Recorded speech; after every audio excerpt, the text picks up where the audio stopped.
Hello everyone, welcome back to your favorite channel. So students, plus 3 first semester रो आमे आज देखिबा compulsory subject जो आपन कर रही छि एईसी ओडिया तार आज आमे जो आपन कर यूनिट 1 एंड चैप्टर 1 यूनिट 1 जो थिला आपन कर तार चैप्टर 1 माने शब्दर संज्ञा शुद्ध शब्द आ वर्णा शुद्धि जो थिला चैप्टर नंबर 1 तार आज आमे देखिबा 5 मार्क सिलेक्शन क्वेश्चन ठीक अछि। चलो तो डेरी करन स्टार्ट करबा। तत्सम शब्द काहा को कहंती सदृष्टांत लेख। तत्सम शब्द काहा को कहंती देखंतु। तत्सम शब्द बात आम कहीपर अपरिवर्तित शब्द संस्कृत भाषा रे थिबा अनेक शब्द अविकल भाव में ओडिया भाषा रे व्यवहृत होउछि हम एटा जानिछे। तेणु सेई गुडा को ही कहा जाय तत्सम शब्द। जो शब्द गुड़िक संस्कृत भाषा अविकृत भाव में आसी ओडिया भाषा रे व्यवहृत होउछि ताहा ही होउछि तत्सम शब्द। पे मैंने मुझे जस्ट टिके कहबी एते एक्सप्लेन करिबिनी बिकज एते सारा एक्सप्लेन कले मते बहुत सारा क्वेश्चन रो आंसर बुझेबार अछि तो लेट हो माने पढिबार अछि तो पढिबार अछि तो निहाती बार लेट हबो। तो आपण जदि बुझिबाकू चाहउछन देन मु ऑलरेडी एक्सप्लेन करि सारिछि एक्सप्लेनेशन क्लास दे देखि परबे ता मध्ये एसी ओडिया प्लेलिस्ट रे अछि ठीक अछि। फिर भी जदि किछि भी डाउट रहउछि ताल कमेंट सेक्शन में निहाती बार कमेंट करबे आपन को रिप्लाई मिलिबो। सही शब्द को अपरिवर्तित शब्द मध्य कहा जाए क्या ना तत्सम शब्द जो रही अपरिवर्तित शब्द मध्य कहा जाए। तत्सम अर्थ होची तापरी बा संस्कृत भाषा सहित समान। सेहीपरि अनेक संस्कृत शब्द को उत्तराधिकारी सूत्र रे आमे ओडिया भाषा रे व्यवहार करूछु। सेगुड होची कोन अग्नि अंतरिक्ष अट्टालिका आशा आकांक्षा सब संस्कृत शब्द डायरेक्टली आमे ओडिया भाषा रे व्यवहार करूचे तेणु याकू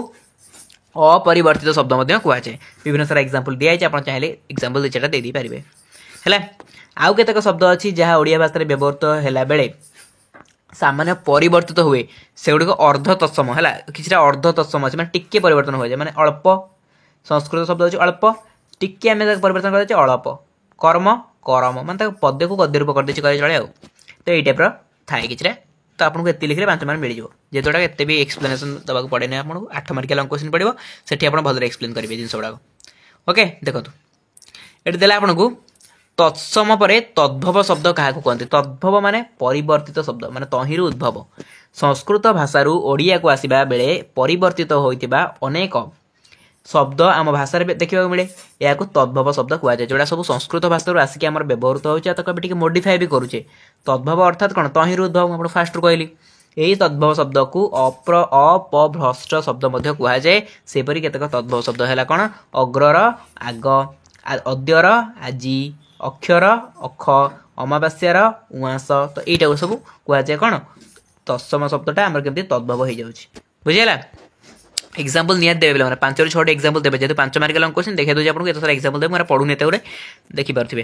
तापर है देशज शब्द। देशज कहले कौन ना एपरी अनेक शब्द अच्छी जहाँ संस्कृत भाषा उद्भव होना आम देश में जो आदिम काल अनेक शब्द प्रचलित हो आसूँ देशज शब्द कहती। देशज अर्थ देशरू जात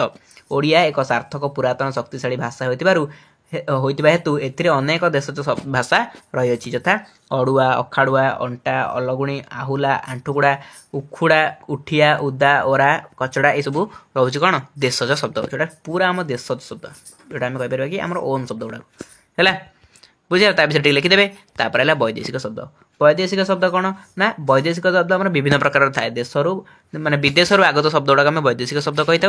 देखो फास्ट आसला पारसी शब्द।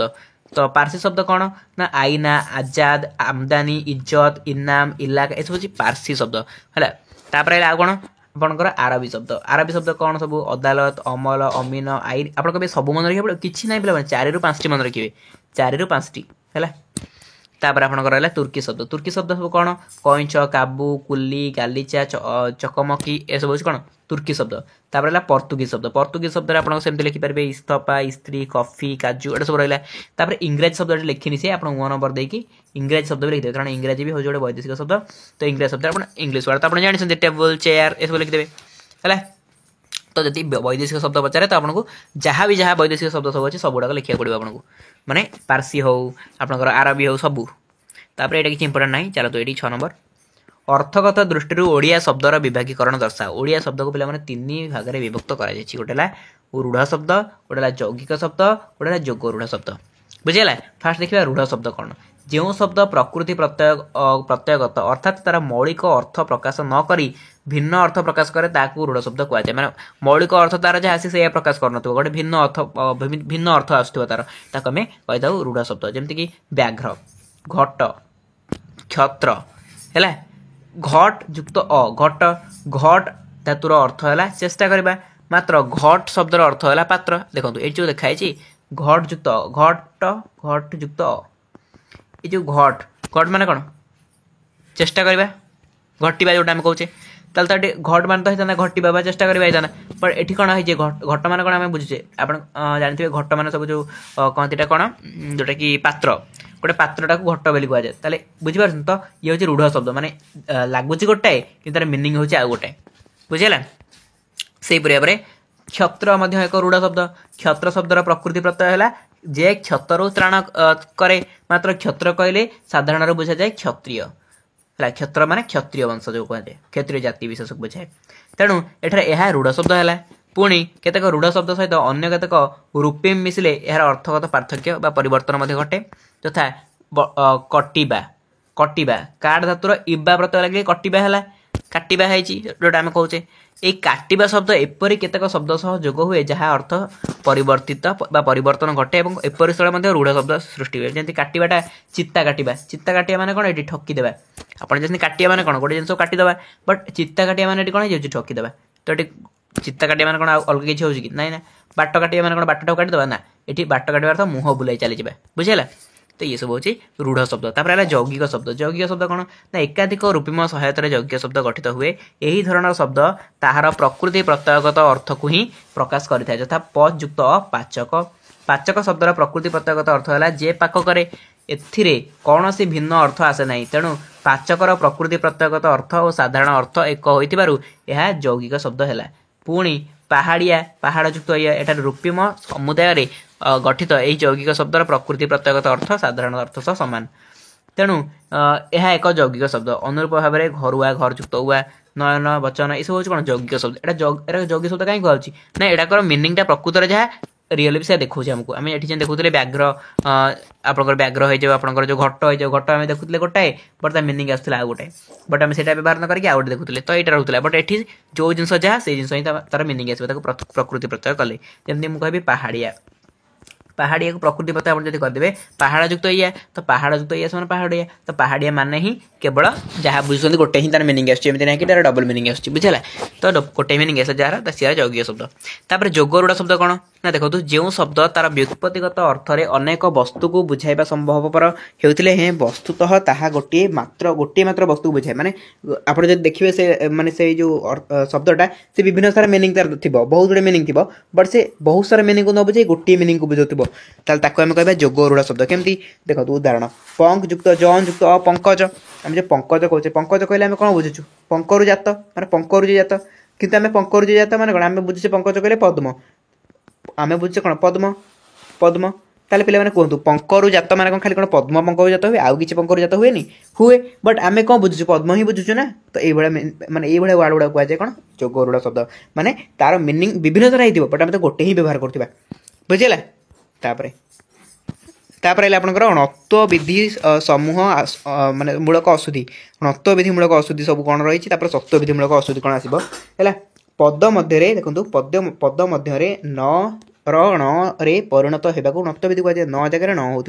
कहुए अणत्व विधि जमी साधारणतः र आउ र पर न थे ण हुए जमी रणा घृणा ऋण हरण बरण शरण ये सब कौन हो र पर र जदि आसला से रटा न हो र पर र बा र पर न आसला जदि र पर र बा र नुह रु बा र न आसिले न हो जाए है यहाँ हूँ नत्व विधि नियम तापर आउ गए रू स न र मझे कौन स्वरवर्ण जब आसीगला स्वरवर्ण माने क वर्गर कौन स्वरवर्ण हो कि प वर्गर कौन स्वरवर्ण हो कि म वर्गर कौन म वर्ग नुह ये आपंकर ह ज र ब ये सब स्वरवर्ण आसिले न स्थान न हुए जमीक देखो भ्रूण भ्रूण भू युक्त न भू युक्त न भ्रू युक्त न सेमती भाषण भाष युक्त अन है समास सिद्धि ये पढ़ले भी मैंने बहुत लेट हम तो पढ़ी दूसरी एक्सप्लेनेशन क्लास देखिए सब डिटेल्स क्लीयर कर समास सिद्धि समस्त पद भिन्न भिन्न दुईटी समस्यमान पद समष्टि गठित होगा जो पूर्व पदरे रू र स स्थान न न हुए ना मैंने किसी एक्सेप्शन जिन गुड़ा अच्छी जोटि न स्थान न हुए ना से देला है पढ़ी पारे किसी ना बहुत इजी जिन तापर सत्यविधि सेमती कौन ना दंतेश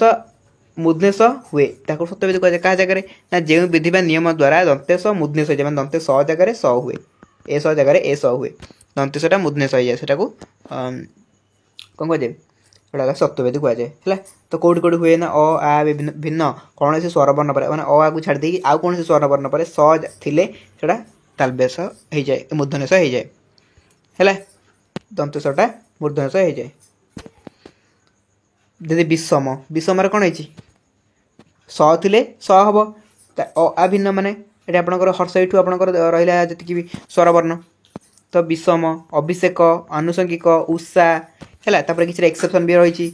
तो कौट कौट स हो पढ़ी पारे किसी बड़ कथा ना बहुत सिंपल जिन एक्सप्लेनेशन क्लास देखो बहुत जिन बुझे से रहा आपंकर प्रत्यय जनित अशुद्धि निराकरण विचार कर यहाँ पे एत भी इंपोर्टेंट ना तथापि आप पढ़ी देते पढ़ाऊनी बट देखी दिखाँ आप स्क्रीनशॉट रखी पढ़ी देते यहाँ एत भी इंपोर्टेंट ना से पढ़ेनि प्रत्ययगत असुविधा एत कष्ट ना बहुत सहज अच्छे पढ़ले बुझीपारे है एतिक जिन आप पढ़ते 5 मार्क जो चैप्टर 1 रु एतिक जिन आप एग्जाम आसबार अच्छी तो 5 मार्क सिलेक्शन एतिक ही रो तो पे आज क्लास को अटेंड कर have a good day thank you so much.